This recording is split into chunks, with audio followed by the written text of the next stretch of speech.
В эфире абхазского телевидения субботний выпуск новостей Сапшала. В студии Гугут Савардания. Мы расскажем вам о самых значимых событиях этого дня. Здравствуйте!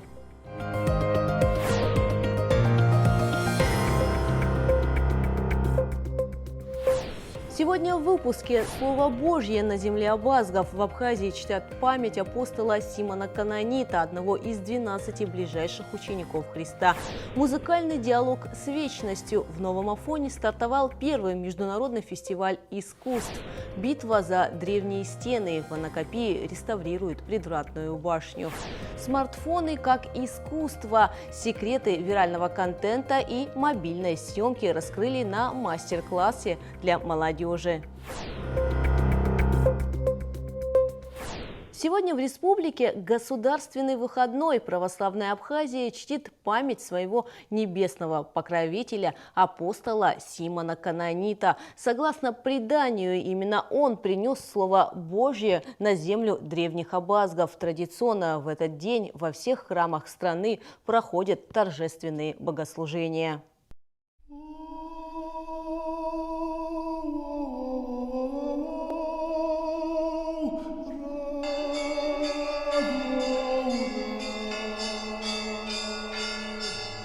Сегодня великий праздник, день рождения святого Симона Канонита.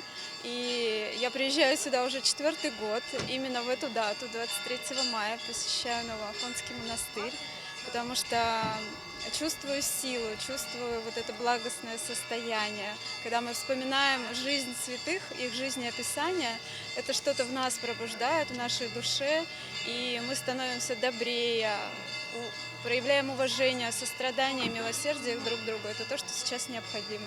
Один из самых главных христианских праздников Абхазской православной церкви после Пасхи – День памяти апостола Симона Канонита, который был послан на землю абазгов, чтобы проповедовать Слово Божье.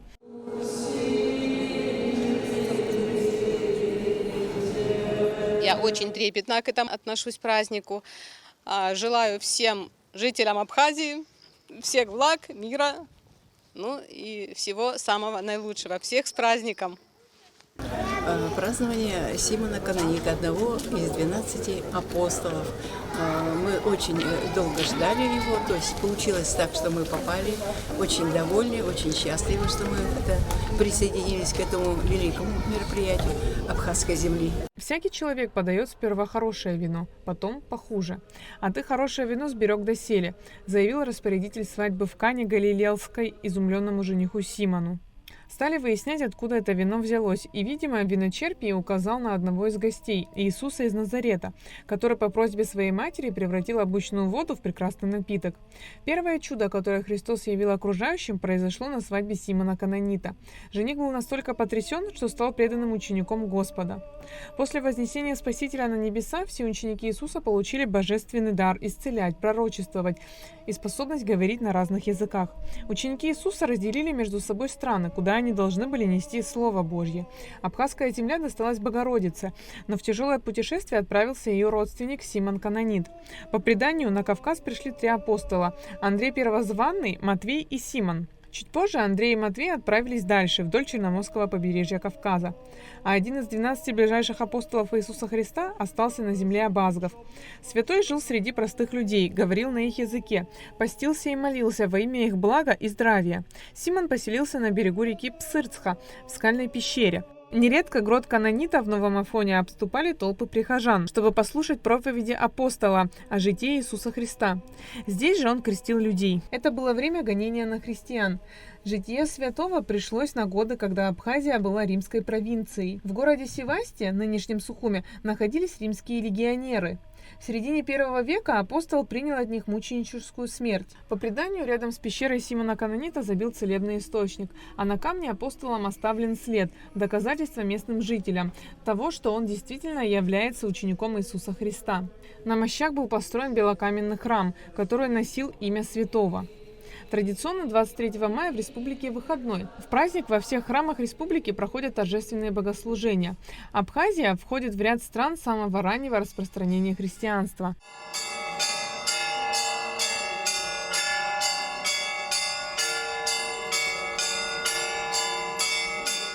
Святого просят об укреплении веры, помощи в решении жизненных проблем. Симон Канонит является покровителем молодежи, семьи. К святому Симону обращаются перед венчанием.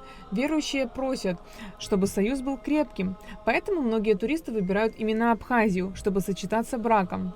Место, где ступал, проповедовал апостол, считается по-особенному благодатным. Айлита Арутюнян, Заурлиев, Абхазское телевидение.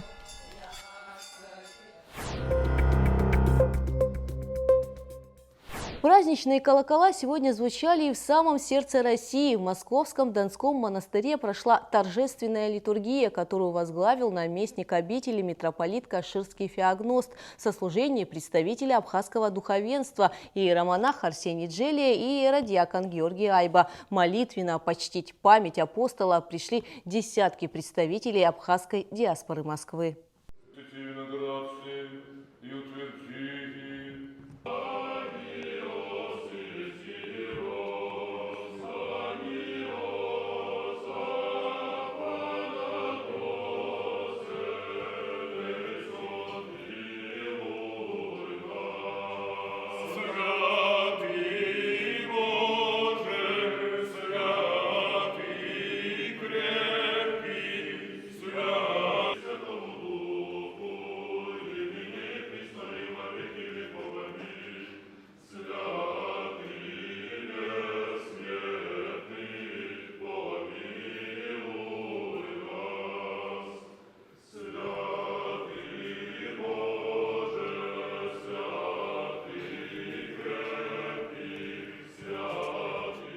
Сегодня у нас очень торжественный день, очень важный для нас день, день памяти Симона Канонита, апостола Христа, проповедовавшего православие в Абхазии.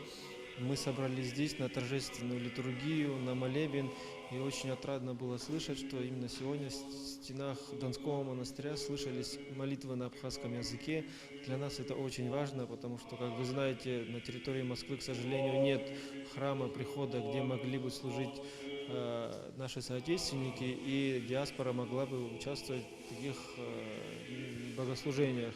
И вот благодаря владыке Феогносту, настоятелю Донского монастыря, у нас появилась такая возможность, и сегодня состоялось именно такое праздничное богослужение. Для меня, как для православного христианина, это, конечно, очень важно и значимо.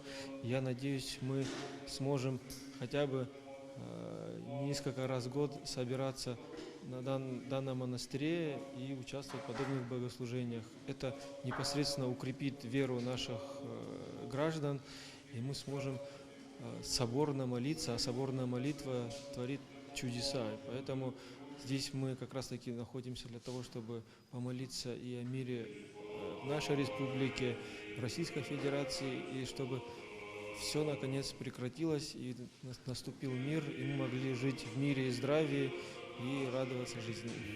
Хотим мира, хотим счастья, хотим добра, чтобы на земле был мир. Люди ценили, любили друг друга, и каждый день, чтобы был лучше предыдущего. За это надо молиться и просить у Бога благополучия и благословения. Храни нас Господь и дай нам всем силы дожить до глубокой старости в своем разуме и на своих ногах, что всем желаю. Счастья, добра, любви и радости на земле, где бы это ни было, любой веры, любой расы, любого цвета кожи человек должен жить в мире, в согласии, в любви и в дружбе. Как для любой христианки, для меня это радостное мероприятие, литургия, память Симона Канонита, покровителя Абхазии, просветителя земли абхазской. Понятно, что у нас много святых, мы их всех очень любим, но Симон, он наш родной. Может быть, в Абхазии не все люди исповедуются, причащаются каждое воскресенье, но в этот день, сегодня обязательно все радуются, все идут в храм, поднимаются в пещеру к нему на Афоне.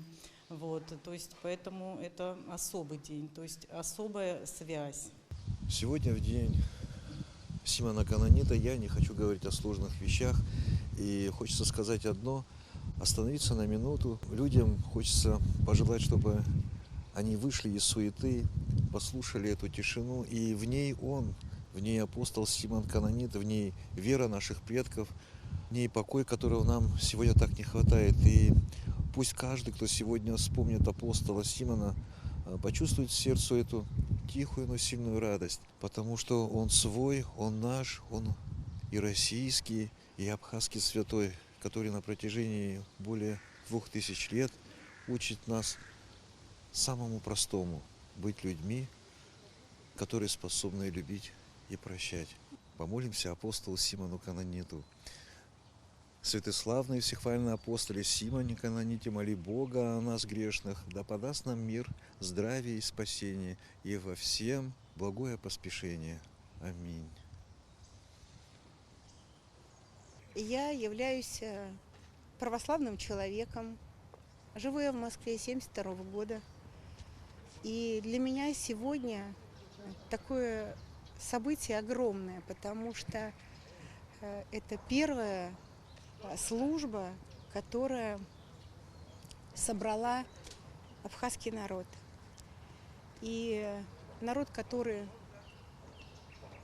пережил, в общем-то, немало событий, конечно, я считаю, что это очень важная такая произошла, ну, скажем, даже праздник. Вот Господь всемилостив, потому что то, что нам сегодня вот такая вот сподобилась возможность быть в древнем соборе Руси, Донской обители, и то, что служил службу наш владыка Феогност, конечно, я считаю, что это только по воле Божьей и благодарение нашему патриарху за то, что он благословил провести эту службу. И спасибо всем тем, которые откликнулись и приехали на раннюю литургию. Дай Бог, чтобы было положено вот такое доброе начало, и чтобы мы в такой праздник, а праздник это для всего абхазского народа, потому что Симон Канонит апостол, который просвещал мой народ. Поэтому надеюсь, что каждый год в этот прекрасный день, в праздник святого апостола Симона Канонита, будут собираться абхазцы и будет проводиться вот такая праздничная литургия.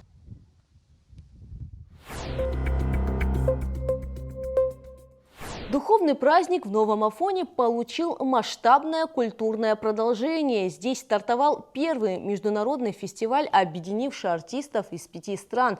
Проект, поддержанный президентом Бадрой Гумба, открылся большой программой у центра имени Гиви Смыр. А кульминацией первого дня стал ночной концерт в Новоафонской пещере. Шедевры мировой классики прозвучали в исполнении Госкапеллы Абхазии и сводного международного хора в созвездии участников победительница шоу «Голос» Эльмира Караханова, пианист Энджел Вонг, скрипач Леонид Железный и оперная дива Кристина Эшба. Пятидневный марафон охватит не только музыку, но и науку. Зрителей ждут лекции о нарском эпосе, истории денег и искусстве театра. Завершится форум грандиозным гала-концертом. Новоафонский фестиваль, он проходит в этом году впервые.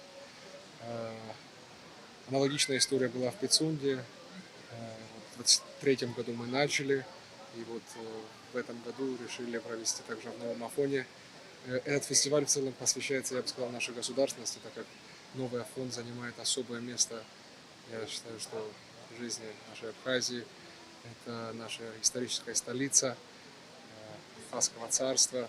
И я считаю, что через искусство, через историю, через лекции, через выставки мы можем рассказать достойную нашу историю всем нашим гостям и всем приходящим. Поэтому надеюсь, что все будет хорошо. Начинаем церемонию открытия в прекрасном месте, в Центре культуры и творчества имени Гиви Смыр. А имя Гиви Смыр неразрывно связано не только с Афоном, а со всей Абхазией. Что касается Новоафонской пещеры, что касается в целом искусства. И у нас в программе будет абхазская духовная музыка, композиторы Рахманинов, Надарчанба, будет их музыка звучать. И также мы сегодня после этого концерта сразу идем в Новоафонскую пещеру, где мы представляем программу шедевры духовной музыки. Попала неожиданно на этот концерт, нас пригласили здесь туристов. Это просто фантастическое мероприятие, акапельное пение, прям до мурашек по телу, голоса исполнителей, музыка. музыки нет, но все создается голосами, и это просто великолепно. Слушать очень приятно. И очень здорово, что такие мероприятия проходят, организовываются. Я так поняла, что это впервые, первый фестиваль. И я желаю, чтобы это начинание у вас развивалось, да, в Абхазии. Всем абхазцам я желаю продолжать жить в такой же великолепных условиях и с великолепными начинаниями, с поддержанием вашей национальных традиций, вашей культуры, то, что вы сохранили на вашей земле, что сохранено, это просто вам большая благодарность, что мы имеем возможность прикоснуться ко всем святыням и к такому великолепному творчеству.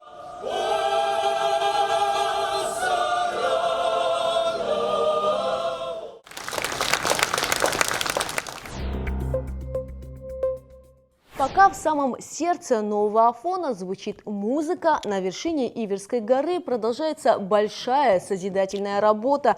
Реставраторы восстанавливают предвратную башню Анакапийской крепости, один из главных оборонительных форпостов древней цитадели. Чтобы вернуть объекту исторический облик и укрепить стены, специалисты из Ингушетии используют аутентичный известняковый раствор, уникальный состав, который с годами становится только прочнее.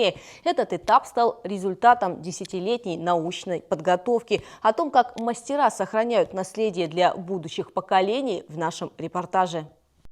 Предвратная башня Анакапийской крепости была, по сути, замком древней цитадели. Она первой принимала на себя битву при попытках штурма. Архитектура этой башни была продумана до мелочей. Она создавала ловушку для каждого, кто пытался сюда проникнуть. Сегодня здесь слышны удары металла о камень, но это не звуки битвы, а большой реставрации. Предвратная башня – объект особой сложности, где каждый камень требует ювелирной точности. Задача мастеров – укрепить цитадель, не разрушив ее исторической подлинности. Главный враг древнего сооружения сегодня не снаряды, а сама природа. Серый и черный налет на стенах – это не просто след веков, а результаты работы бактерий и грибков. Растительность буквально съедает известняк изнутри. Именно поэтому очистка – самый сложный и трудоемкий этап, без которого любая реставрация бессмысленна. И самый главный враг любого сооружения подобного типа – это растительность. Не было бы вот таких страшных язв на теле башни, если бы не росли бы кустарники и деревья. Они своими корнями, кладка очень крепкая по своей изначально была, но растения своими корнями просто растворяют известковые растворы, разрыхляют их, поднимают огромные глыбы, которые потом в силу ветра, значит, и прочих, и своего веса вываливаются. И все эти разрушения, очень сильные и страшные разрушения, что мы видим, это результат как раз-таки того, что на протяжении 1000 лет, а может и больше, здесь росли деревья. И простое механическое удаление деревьев тоже не помогает. Мы удаляли эти деревья, лично я этим занимался в 2014 году. Но на месте одних деревьев вырастают другие деревья. Все это происходит потому, что в разрушенные места попадают семена с ветром. То есть не должно быть вкладки открытых пор, для того, чтобы туда ни споры не попадали, ни семена попадали.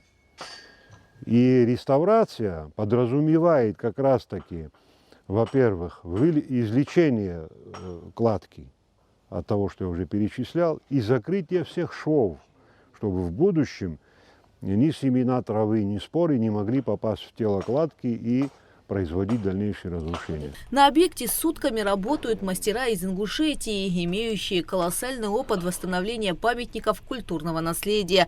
Реставраторы используют камень, который по своей фактуре полностью идентичен оригинальной кладке. Камни все отсюда.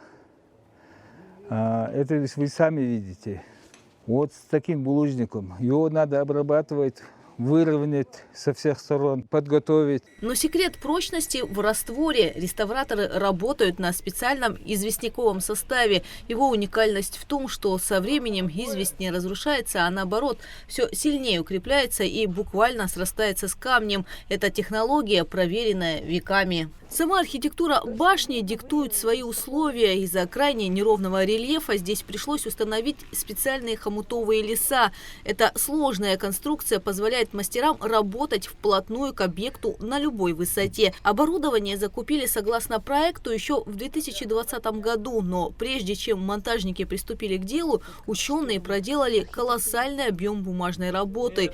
Путь к этой реставрации занял 10 лет. Еще в 2014 году стартовала археологическая экспедиция по изучению воротного узла. За ней последовали годы архитектурных исследований и подготовка научно-проектной документации. Перед учеными и реставраторами стоит сложная задача. Они планируют не просто реставрировать башню, но еще включить элементы, которые были частично утрачены за столетия. У нас научно-проектная документация предполагает целостную реставрацию объекта.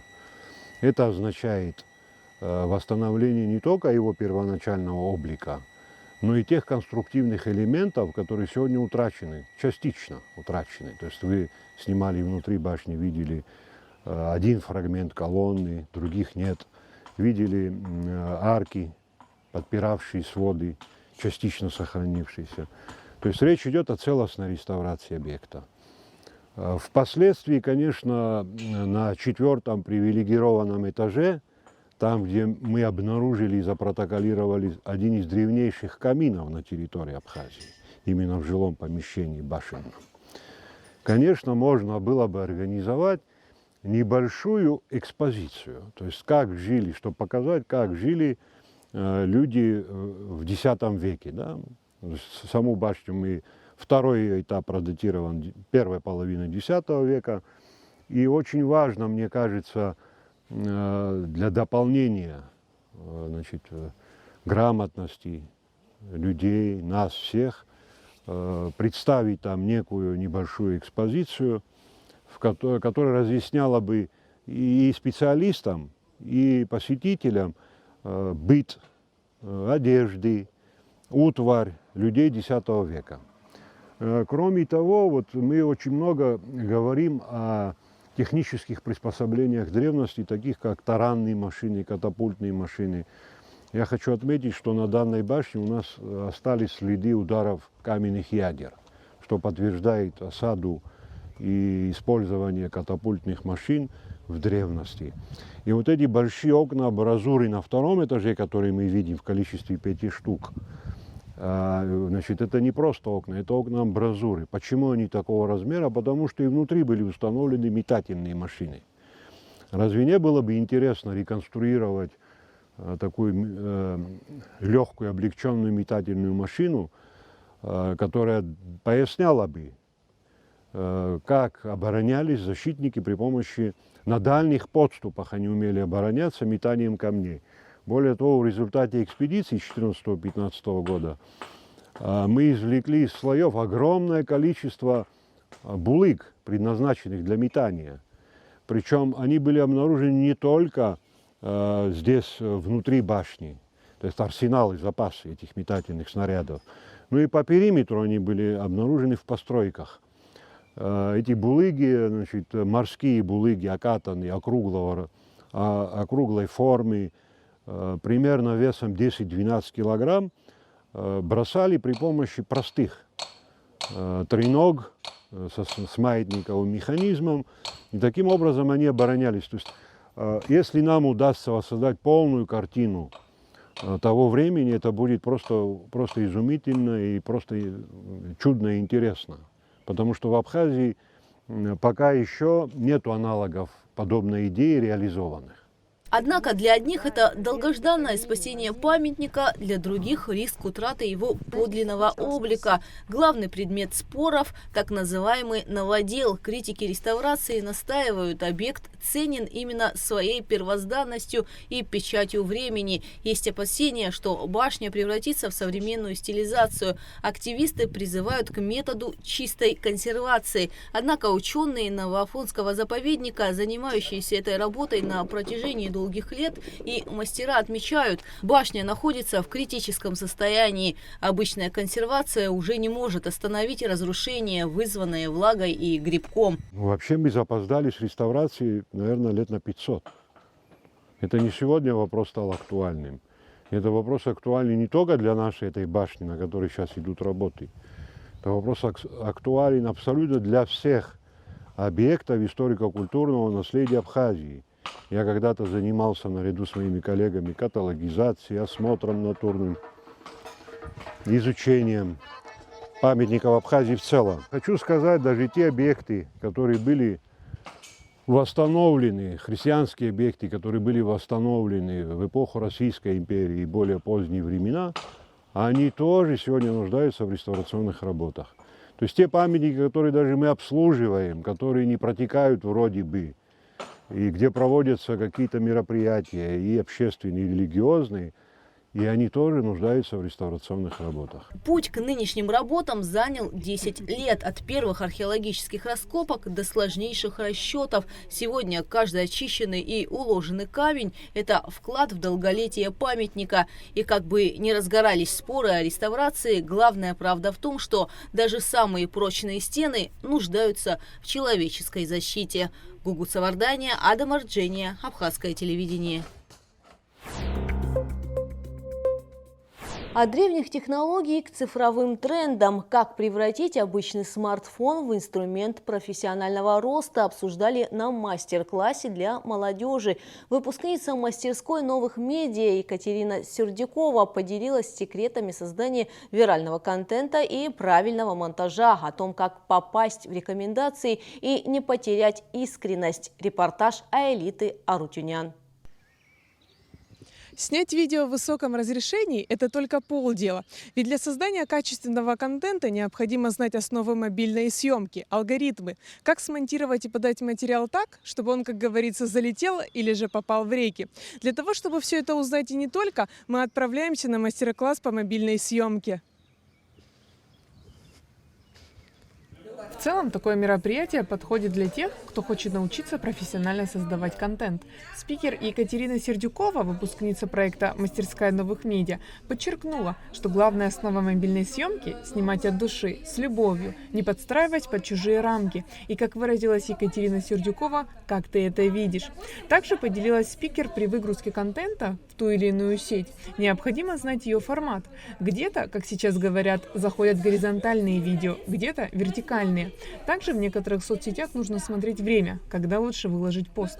И мне тоже интересно послушать, какой запрос идет вообще от молодых ребят, чем я могу быть им полезна, и, соответственно, все, что я получила в рамках своего обучения, я обязательно передам ребятам. Допустим, Инстаграм – это сейчас такое самое востребованное среди молодежи, и пользоваться Инстаграмом удобно, и рилсы там же монтировать, но там все равно есть свое определенное время, и это время можно посмотреть в каждом профиле, то есть у ребят оно может быть разное, зависит от аудитории. Смотрите, вот сейчас я на своем личном профиле покажу вам, как можно посмотреть по статистике, во сколько более активно можно выложить пост. Вот заходите в профессиональную панель, у вас здесь открывается статистика, проходите сюда. Здесь, естественно, можно посмотреть, какое количество смотрит твои истории, что популярно. Но вот о чем я хочу сказать. Заходите в аудиторию, вот, и спускаетесь вниз. Здесь можно посмотреть, ну, естественно, какой пол вас смотрит больше из ваших подписчиков, какой возраст, города. И вот оно, тот самый актив подписчиков. Вот видите, у меня, допустим, в воскресенье хороший актив идет с 12 дня до 3 дня. И вот здесь вот с 9 вечера до 12 ночи. То есть, когда идет вот эта шкала больше, это значит актив хороший. И вот так на каждый день вы смотрите, когда он сравнивается, когда нет. Но у меня всегда актив, в принципе, хороший идет с 3 дня до 9 вечера. То есть вот я последний пост в 9 вечера ровно выкладываю, он всегда залетает. На встрече участники узнали о том, как работать с кадром, подачей и вниманием. Еще немаловажен тот факт, что для больших охватов аудитории в соцсетях необходимо создавать цепляющий контент. Знаете, самое главное, когда ты цепляешь, это ты триггерно задеваешь человека, который будет смотреть тебя. То есть это либо какой-то заголовок должен быть интересно написан, то есть заголовок может быть один несет смысл, а под постом или сам рилс ведет другой смысл. То есть это тоже человеку интересно посмотреть. Также цепляющий — это когда ты монтируешь рилс, и какой-то интересный момент ты обрываешь. Либо ты его закрашиваешь, то есть, а дальше смотрите в следующем рилсе. То есть и это идет затягивание, то есть интересно. Или эмоция человека. И там вот сейчас что-то должно случиться. Вот у меня была съемка тоже на роуп-джампинге. И получается, мы снимали весь процесс, все. И когда вот он уже подходит к водопаду, чтобы спрыгнуть, и вот он уже делает шаг, и мы бац, видео закрываем. И все, и сразу идет актив. А где продолжение? Хотим посмотреть. То есть вот такие моменты, когда ты делаешь, человеку интересно зайти в профиль еще, посмотреть, что будет дальше. Благодаря таким лайфхакам, конечно же, видео может зайти аудитории, но после съемки нужно правильно сделать монтаж.